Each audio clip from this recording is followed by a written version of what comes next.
자, 우리가 이제 교회의 목적에 대한 이야기를 살펴보고 있습니다. 교회의 중요한 가치 5가지 설명을 제가 드리고 있는데, 이 교회의 목적을 알려드리는 이유는 한 교회가 얼마나 건강하게 성장하고 있는가를 평가하는 중요한 지표이고, 교회의 본질을 잘 지켜나가고 있는가라고 하는 아주 중요한 5가지 지표이기 때문에 그래요. 그리고 이것을 가지고 여러분도 개인의 신앙에 적용해 볼 수 있겠죠. 나는 지금 예배가 약한가? 교제가 약한가? 아니면 봉사가 약한가? 혹은 교육이 약한가? 전도가 약한가? 나에게 이 균형을 이루고 있는가라고 하는 질문을 여러분과 우리 스스로에게, 각 셀에게 던질 수 있기 때문에 굉장히 중요합니다. 성경은 이 5가지를 우리가 설명을 하고 있어요. 자, 5가지 혹시 기억이 나십니까? 교회의 5가지 목적. 첫 번째가 뭐죠? 예배였습니다. 두 번째가 교제였습니다. 세 번째가 뭐죠? 봉사, 섬김입니다. 네 번째가 교육입니다. 5번째가 전도와 선교입니다. 나중에 설명을 드리겠지만 전도와 선교는 뭐 별개의 개념이 아니라 현대에 와서 이렇게 구별되는 개념이지 같은 개념이에요. 근데 오늘 여러분하고 이제 제가 함께할 이 디아코니아, 우리가 예배 그러면 레이투르기아 이렇게 표현하고, 교제 그러면 코이노니아 이렇게 얘기를 합니다. 그런데 우리가 봉사 그러면 뭐라고 하냐면 따라합니다. 디아코니아. 시작. 네, 이것도 되게 재밌어요. 디아가 뭘 관통하다 이런 뜻이거든요. 코이노니아가 관통하는 거예요. 예. 근데 이 디아코니아는 우리가 지난번에 그 예배서의 섬김이라는 얘기도 했었어요. 그죠? 그래서 디아코니아는 우리가 이제 수전하는 우리 형제 자매들도 있지만 본래 예배 안에서 어떤 순서를 맡아서 하는 것을 봉사나 섬김이라고 하진 않습니다. 그거는 예배 속에서 저번에 말씀드렸던 아바드, 그건 예배예요. 그거를 수전을 하고 찬양을 인도하고 이 예배 안에서 어떤 역할을 맡아서 하는 것은 바로 레위인과 제사장이 했던 그 일들을 그대로 본받아서 하는 것이기 때문에 굉장히 귀중한 일이죠. 그런데 그거는 오늘 살펴보려고 하는 디아코니아는 아닙니다. 그거는 지난번에 말씀드렸던 레이투르기아 속에 들어가 있어요. 그 레이투르기아 속에 들어가 있고, 오늘 여러분과 제가 보려고 하는 이 봉사라고 하는 단어는 이 예배 외적으로, 예배 말고 예배 외적으로 교회 생활과 관련된 아주 중요한 단어입니다. 우리가 그 디아코니아, 이 봉사가 여러분 봉사가 무슨 뜻입니까? 봉사. 네, 봉자가 무슨 봉자예요? 내가 많이 얘기했잖아. 여러분 봉천동 할 때 봉자 얘기했잖아. 따라합니다. 밭들봉. 시작. 사자는 무슨 사자일까요? 이 물어보면 죽을 사 이러는 친구들이 꼭 있어 보면은. 죽을 사는 여러분 아무 때나 쓰는 게 아니에요, 여러분. 또 조금 괜찮은 친구도 일사요 막 그래요. 요거 일사는 좀 괜찮은데, 요게 섬기다 사자 혹은 벼슬 사자예요. 그러니까 우리나라 개념에서의 봉사는 뭐냐면 어떤 역할, 직분을 맡아서 어떤 벼슬을 맡아서 섬기는 일을 하는 것, 그것을 위해서 봉사하는 것을 뭐라고 하냐면 우리 봉사, 그것을 어떤 벼슬이나 직함을 맡아서 일하는 것을 봉사라고 설명을 합니다. 그런데 성경에서 말하고 있는 디아코니아는 좀 되게 특이합니다. 봉사 그러면 어떤 일과 관련된 거잖아요. 그죠? 그 어떤 직책을 맡아서 일하는 것, 이것이 봉사라고 한다면, 근데 이 봉사라고 하는 디아코니아는 다른 표현으로 섬김으로도 표현이 됩니다. 참 굉장히 중요한 표현입니다. 왜냐하면 우리는 봉사 그러면 일로 생각해요. 그래서 연말만 되면 리더들이 비상이 걸립니다. 우리 사역자들이 비상이 걸려요. 뭐 누가 이번에 셀 리더 안 한대요. 뭐 이번에 팀장 세우기가 되게 어려워요. 막 이렇게 얘기를 해요. 왜 그럴까요? 봉사를 우리가 일로 생각하기 때문에 그래요. 봉사가 일 아니냐? 일은 일인데 그냥 일이 아니라, 봉사는 여러분 왜 섬김이라고 표현할까요? 섬김 속에는 아주 중요한 의미가 담겨져 있기 때문에 그렇습니다. 왜 하는 일을 섬김이라고 표현하는지 이제 여러분에게 그 이야기를 진행을 하려고 합니다. 그러니까 여러분 일 때문에 고생스럽죠. 사실 뭐 사회일도 힘들어 죽겠는데 교회 와가지고 나는 뭐 이거 일해봤자 뭐 성장하는 것도 힘든 것 같아. 맞아요. 힘들죠. 힘든데 성경에서 말하는 섬김은 일로서의 의미가 아니라 더 중요한 의미가 담겨져 있다는 겁니다. 사실 원래 이 디아코니아의 본래 뜻이 있습니다. 디아코니아의 본래 뜻은 따라합니다. 식사 때 시중 든다. 시작. 여러분 디아코니아, 섬김, 봉사의 원래 기본적인 뜻이 뭐라고요? 식사할 때 시중 드는 거예요. 여러분 몰랐죠? 네. 이 되게 중요한 표현인데, 왜냐하면 우리는, 여러분 생각해 보세요. 이 식사 때 시중 드는 건 누가 하는 거예요? 웨이터가 하든지, 그 당시에 노예나 종이 하던 일이잖아요. 그러면 뽀대가 나요? 뽀대가 안 나요? 뽀대가 안 나잖아요. 딱 앉아가지고 이렇게 디저트, 에스프레소 뭐 이렇게 돼야 되는데, 그게 아니라 뒤에서 섬기면서 그거를 갖다 달라는 걸 갖다 줘야 되는 그런 티 안 나는 아주 그런 힘든 일이 바로 이 섬김과 봉사입니다. 왜 그러냐면 여러분이 잘 모르겠지만 사도 다음에 직분이 있었어요. 그게 누구냐? 바로 식사를 공급하는 사람이에요. 여러분이 아무것도 몰랐겠죠, 그죠? 여러분, 밥을 공급하는 사람은요 그 당시에 2인자입니다. 거의 직책상으로. 놀랍죠? 그런데 이 봉사, 디아코니아라는 말을 딱 들었을 때 그 당시 헬라 사람들은요 에이 그랬어요. 헬라 사람들은 봉사, 섬김, 디아코니아 이 단어를 듣자마자 그건 아니지 이렇게 생각을 했어요. 왜냐하면 그 당시 헬라 사람들은요 인간이, 특별히 남자가 태어난 것은 지배하기 위해 태어났다라는 것이 그들 머릿속에 있었어요. 뭐 하기 위해서 태어났다고요? 지배하기 위해서. 여러분들 알렉산더 대왕 아시잖아요, 그죠? 알렉산더 대왕이 그 헬라인이 온 세계를 제패하죠. 그거를 가장 영웅시했고 가장 멋있다고 생각을 했어요. 그래서 당시 헬라 사람들은 인간은 지배하기 위해서 태어난 거지 누군가를 시중들게 위해서 태어난 게 아니야 라는 얘기를 했어요. 성경에도 이 개념을 가졌던 사람들에 대한 이야기가 등장을 합니다. 우리 마가복음 9장 33절에서 35절의 이야기를 잠깐만 한번 볼게요. 함께 읽습니다. 시작. 가버나움에 이르러 집에 계실새 제자들에게 물으시되 너희가 길에서 서로 토론하는 것이 무엇이냐 하시되 그들이 잠잠하니 이는 길에서 서로 누가 크냐 하고 쟁론하였음이라.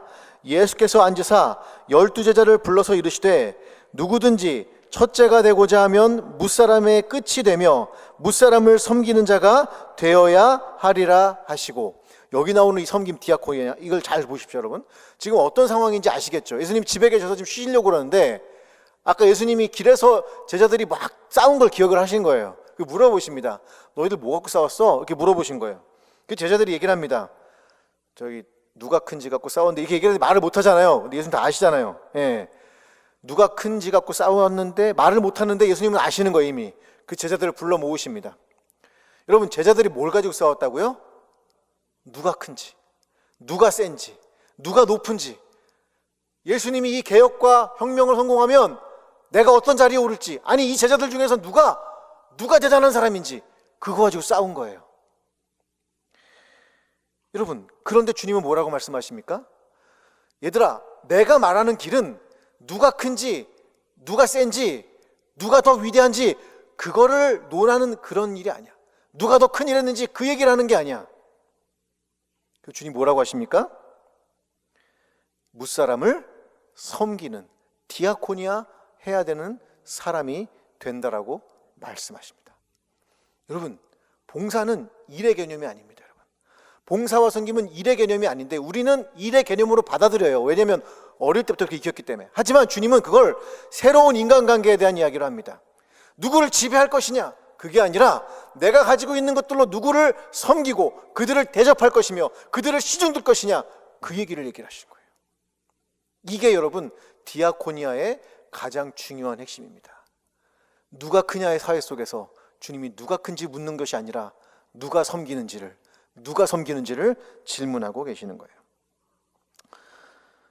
이 리더십 분야에도 여러분 잘 아시다시피 예전에는요 영웅들에 대한 이야기가 굉장히 많았어요. 영웅, 어떤 사람이 카리스마 리더십 이러면 어떤 사람이 영웅이 나타나서 그 조직을 구하고 그 회사를 구하고, 그것이 예전에 중요한 리더십의 원리였습니다. 그런데 요즘은요 리더십인데 이런 리더십을 얘기를 합니다. 서번트 리더십.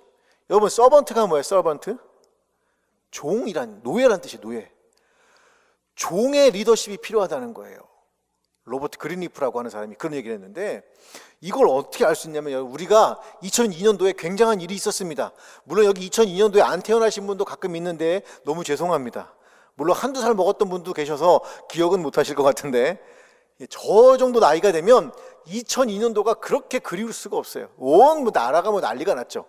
여기 앞에 있는 특별히 여기 3교구 지체들은 다 알 줄로 믿으십니다. 왜 모른 척하고 그러세요? 아실 거예요. 그때 기가 막혔습니다. 저는 실제로 터키전 같은 경우는 경기를 보러 갔었거든요. 근데 여러분, 그때 아주 유명했던 감독 이름이 있죠. 그 감독 이름이 뭐죠? 히딩크 감독. 잊어버리지도 않아. 그 어머니 다 잊어버리지 않잖아요. 그때 젊으셨을 텐데 20년 전 얘기인데. 예. 왜 유명했냐면 그 이전의 감독들은요 다 뭐라고 그랬냐면 기술이 문제야 하면서 일명 그 선수들을 갈구기만 했어요. 너희들은 기술이 부족해, 너희들은 머리가 부족해 하면서 욕을 막 했어요. 이런 그것도 못하냐 이런 막 욕만 했어요. 그런데 히딩크가 나타나면서 무슨 일을 했냐면 코치들하고 비디오를 분석하는 거예요. 그 데이터를 분석하면서 와, 박지성은 뭐가 조금만 좀 보충이 되면 될 것 같아 하니까 감독이었던 히딩크가 이렇게 아이패드 하나 들고 갑니다. 노트북 하나 들고 와요. 그래서 박지성 선수 일로 오세요. 딱 그래요. 박지성이 막 와요. 그럼 앉아요. 그럼 뭐 하냐면 지성아 너 너무 잘하고 되게 열심히 한 것 같은데 요거 한번 볼래? 하면서 비디오를 보여줘요. 데이터를 보여줘요. 그러면서 뭐라고 합니까? 요 부분만 좀 완성하면 네가 지금 갖고 있는 거의 기량이 훨씬 더 좋아질 것 같아. 어때? 한번 해볼래? 딱 이런 식으로 얘기를 하는 거예요. 선수들이 히딩크 감독한테 완전히 그냥 마음을 빼앗겨 버립니다. 지금 제가 말한 이런 리더십이 바로 관계예요. 우리는 봉사, 섬김 그러면 어떤 일, 내가 감독이니까 막 해 이게 아니라 내가 이 사람에게 어떻게 섬겨야 될지를 이해하고 알았던 게 히딩크 감독이었어요. 주님은 오늘 제자들에게 말씀하십니다. 이 세상이 얘기를 하지 누가 좋은 대학 나와야 되는지, 누가 좋은 직장을 가야 되는지, 우리 인생에서 무척 중요한 이야기들이에요. 여러분, 중요한 애들입니다. 열심히 하셔야 돼요. 좋은 직장 구하기 위해서 열심히 일하셔야 되고 좋은 대학교에서 노력은 하셔야 되는데, 여러분, 그 싸움이 우리의 진짜 싸움이 아니라는 거예요. 내가 싸워야 될 싸움은 그 누군가 다른 사람을 성공시키기 위한 싸움이라야 된다는 거예요. 단지 내가 혼자 잘 먹고 잘 사는 그런 싸움이 아니라 누군가에게 흘려보내고 그들을 세워낼 수 있는 그 섬김의 싸움이, 그 디아코니아의 싸움이 바로 교회를 세우는 아주 중요한 본질이라는 것을 잊지 마시기를 주님의 이름으로 축복을 드립니다. 그래서 여러분, 주님이 주목하는 사람은 바로 그 누군가의 식탁 시중을 드는 사람, 바로 이 디아코니아의 사람, 누가 크냐에 싸우는 것이 아니라 누가 그 누군가에게 성공을 시키기 위해서 노력을 하는가. 여러분, 셀 리더들은 누굴 성공시켜야 됩니까? 셀원들을 성공시켜야 되는 거예요. 팀장들은 누굴 성공시켜야 됩니까? 팀원들을. 목사님들하고 사역자들은 여러분의 교구를 성공시키기 위해서 이렇게 열심히 기도하고 열심히 노력하는 겁니다. 이것이 일이 아니라 새로운 인간의 관계인 거예요. 누구를 지배하라가 아니라 누구를 섬기라고 하는 그 봉사의 기본적인 정신을 여러분 먼저 잊지 마시고 기억하시기를 주님의 이름으로 축복을 드립니다. 이 정신이, 이 새로운 관계에 대한 정신이 바로 예수님께서 우리에게 보여주고 싶었던 봉사, 디아코니아의 이야기였습니다. 그런데 이 디아코니아는 종류가 많이 있잖아요. 우리 그잖아요. 무슨 우리 팀들도 되게 많고 사역도 되게 많잖아요. 그런데 아주 기본적인 사역이 두 가지가 있습니다. 우리가 오늘 함께 읽었던 사도행전 6장 1절에서의 4절을 보면 그 이야기가 등장을 합니다. 한번 오늘 제가 디아코니아가 어떤 종류가 있는지를 한번 보도록 하겠습니다. 시작. 그때 제자가 더 많아졌는데 헬라파 유대인들이 자기의 과부들이 매일의 구제에 빠짐으로 히브리파 사람을 원망하니 12사도가 모든 제자를 불러 이르되 우리가 하나님의 말씀을 제쳐놓고 접대를 일삼는 것이 마땅하지 아니하니 형제들아 너희 가운데서 성령과 지혜가 충만하여 칭찬받는 사람 7을 택하라. 우리가 이 일을 그들에게 맡기고 우리는 오로지 기도하는 일과 말씀 사역에 힘쓰리라 하니, 여기에 디아코니아가 두 번 등장합니다. 첫 번째가 접대라는 말. 접대라는 말 좀 이상하긴 하지만 아까 얘기했지만 식탁에서 시중 드는 거예요. 그래서 이 세 번역과 공동 번역에 보면 식량을 배급하는 일, 식사를 나누어 주는 일, 그러니까 식사를 공급해 줬던 역할을 했던 것 같아요. 여러분 생각해 보시면 집에서도 제일 무서운 사람이 누구예요? 밥 퍼주는 사람이잖아요. 그죠? 엄마들이 밥을 퍼주는데 기분 좋게 퍼줄 수도 있고 기분 나쁘게 퍼줄 수도 있어요. 저는 그러면 제가 퍼먹지만 아빠들은 엄마의 눈치를 볼 수밖에 없습니다. 오늘 기분이 좋은지 안 좋은지 이렇게 볼 수밖에 없죠. 그리고 밥 푸는 일이 굉장히 중요한 겁니다. 그런데 이 접대라고 하는 이 디아코니아와 함께 또 하나의 디아코니아가 나오는데 바로 말씀 사역이라는 단어예요. 이게 뭐라고 되냐면 디아코니아 투 로구라고 돼 있어요. 말씀, 로고스의 디아코니아, 로고스의 섬김이에요. 자, 그렇게 본다면 우리는 두 가지가 기본적으로 우리의 사역이라는 걸 알 수 있어요. 첫 번째가 우리 말씀의 사역이라는 걸 알 수 있어요. 우리 셀 리더들이 혹은 팀장들이 말씀으로 사람들을 매일 먹이는 거예요. 그리고 항상 먹이는 거, 이거가 중요한 사역의 봉사와 섬김의 가장 중요한 기본입니다. 그러니까 우리가 그랬잖아요. 몸으로 하는 것만이 아니라 이렇게 말씀으로 하는 것도 되게 중요한 거예요. 또 하나가 접대한다. 즉 누군가의 필요를 채워주는 거예요.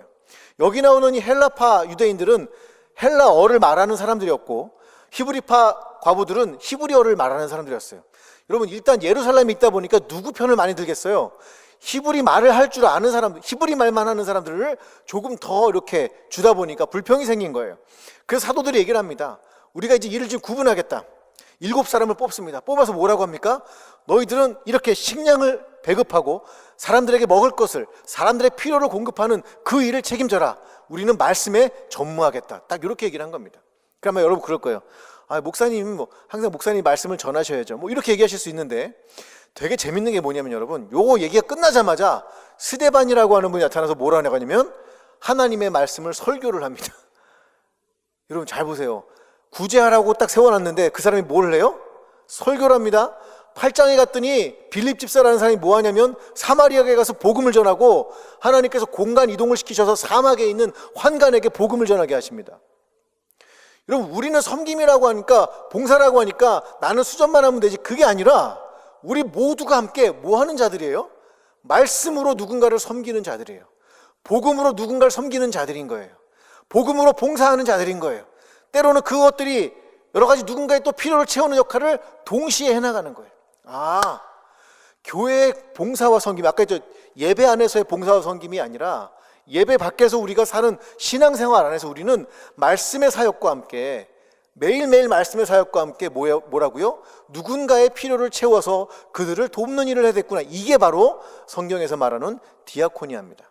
물론 이것만 있는 건 아닙니다.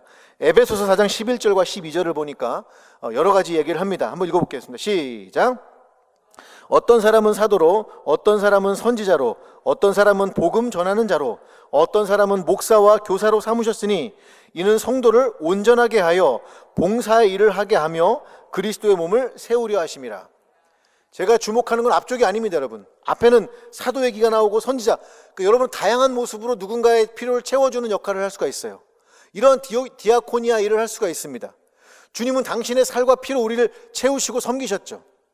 그런데 그것이 중요한 게 아니라, 그게 중요합니다. 중요하지만 이 뒷부분이 되게 중요해요. 뭐냐면 왜 그들을 세워놨느냐, 왜 그들을 섬김의 자리에 세워놨느냐 했더니 이렇게 얘기를 하고 있습니다. 성도를 온전하게 하기 위해서. 여러분, 성도를 온전하게 한다는 건 뭘까요? 이 온전하게 한다는 말은 굉장히 중요한 말이에요. 여러분. 이 온전치 못한다는 얘기는 뭐냐면 뼈가 어그러져 있다는 얘기입니다. 그 어그러진 뼈를 다시 맞춰주는 거예요. 그래서 재기능이 가능하게 하는 거예요. 우리 중에는요, 여러 가지 일 때문에 우리의 삶이 피폐하고 어려운 사람들이 있습니다. 직장 때문에 어렵고, 대학 때문에 어렵고, 삶이 어렵고, 신앙생활도 어렵고, 아니 교회에서 예배 사역을 감당하고 뭘 봉사하는데 너무 짜증나 죽겠고, 노상진 목사 얼굴 보기에도 실증나 죽겠고, 아멘. 아니 하여튼 화나는 일이 많아요. 근데 여러분, 주님이 오늘 우리로 하여금 섬기게 하는 일은 우리의 부러져 있는, 우리가 잘못되어 있는 것을 다시 제대로 맞추기 위해서예요.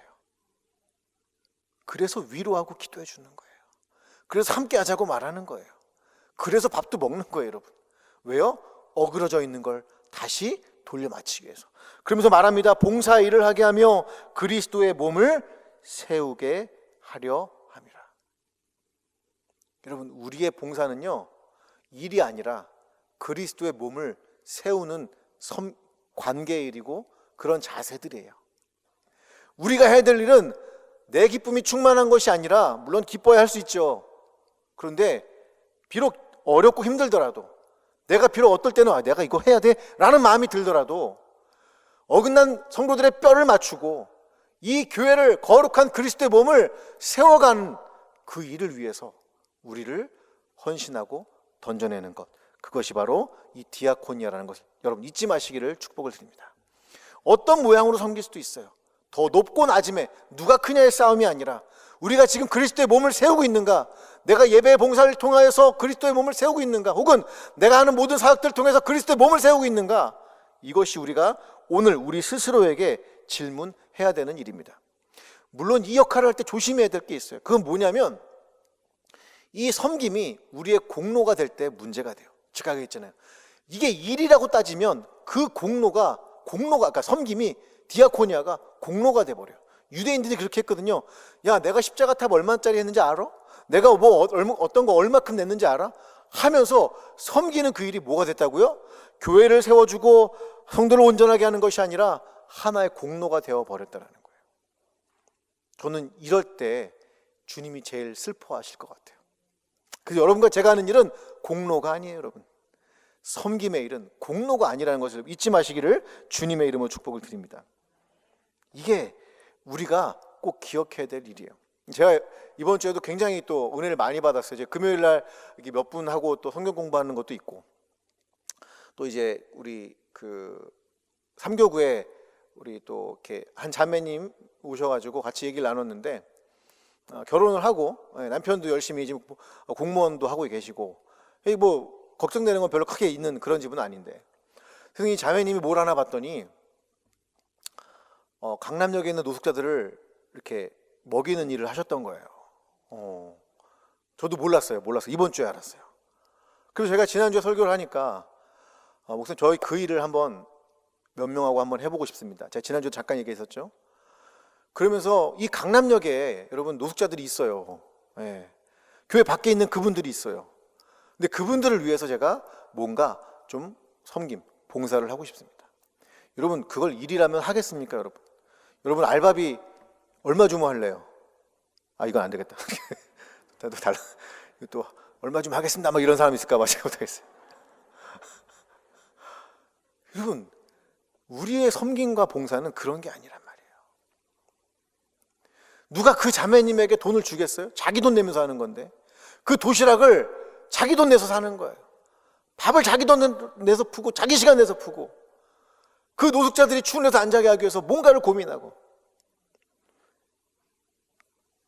여러분 그럴 때 우리는 우리 교회 안에서뿐만 아니라 우리 교회 밖에서도 어긋나 있는 인생들을 새로 맞춰줄 수가 있고, 그들이 그리스도의 몸이 될 수 있도록 도울 수 있다는 걸 여러분과 제가 꼭 기억을 했으면 좋겠습니다.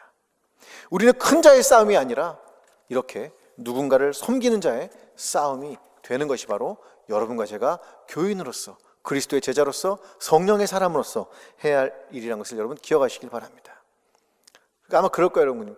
목사님 열심히 섬겼으면 뭐 나오는 게 있어야죠. 뭐 떡이 나오든지 뭐가 나와야 될 거 아니에요. 맞아요, 여러분. 어찌 보면 우리가 살아가다 보면 하나님은 우리에게 축복을 흘려보내실 때가 있어서, 여러분이 생각지 못했을 때 내가 뭘 바로 섬겼다고 하니 바로 주진 않으실 거예요. 하지만 주님께서 언젠가 여러분을 축복하실 줄로 믿습니다. 그런데 성경에서 가장 확실하게 축복을 하는 장면이 하나 나와요.